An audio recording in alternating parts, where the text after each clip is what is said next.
আসসালামু আলাইকুম রাহমাতুল্লাহি ওয়া বারাকাতুহু।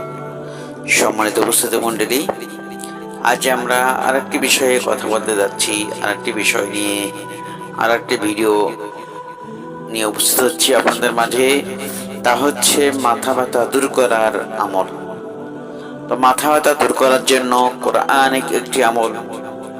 এই আমল যদি আপনারা করতে থাকেন, আপনার যখন মাথা ব্যথা শুরু হবে, প্রচন্ড মাথা ব্যথা, তাহলে শুধু আপনি এই আমলটি করবেন, ইনশাআল্লাহ আল্লাহ তাআলা আপনার মাথা ব্যথা দূর করে দেবে, আপনার মাথা আরাম দিবে, শান্তি লাভ করতে পারবেন।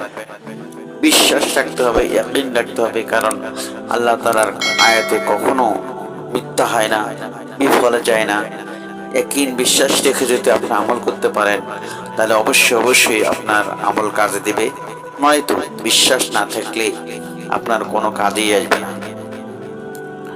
তো মাথা ব্যথা দূর করার জন্য কোরআনের একটি আমল সূরা ওয়াকিয়ার মধ্যে রয়েছে, আয়াত নাম্বার হচ্ছে 19। তো এখানে বলা হচ্ছে লা ইউসাদ্দাউনা আনহা ওয়ালা ইউনজিফুন। আমি আবারও বলছি, লা ইউসাদ্দাউনা আনহা ওয়ালা ইউনজিফুন। আমি বাংলা লিখে দেবো ইনশাআল্লাহ স্ক্রিনে। আটটি পড়ার নিয়ম হচ্ছে, যখন আপনার মাথা ব্যথা করবে, মাথা খুব প্রচন্ড ব্যথা হয়, অস্বস্তির মধ্যে থাকি, তখন এই আটটি 3বার পরে মাথায় দম করলে ইনশাআল্লাহ সঙ্গে সঙ্গে আপনি আরাম পাবেন, মাথা ব্যথা দূর হয়ে যাবে।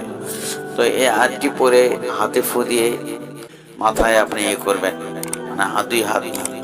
আজকে ভিডিও। আসসালামু আলাইকুম রহমতুল্লাহ।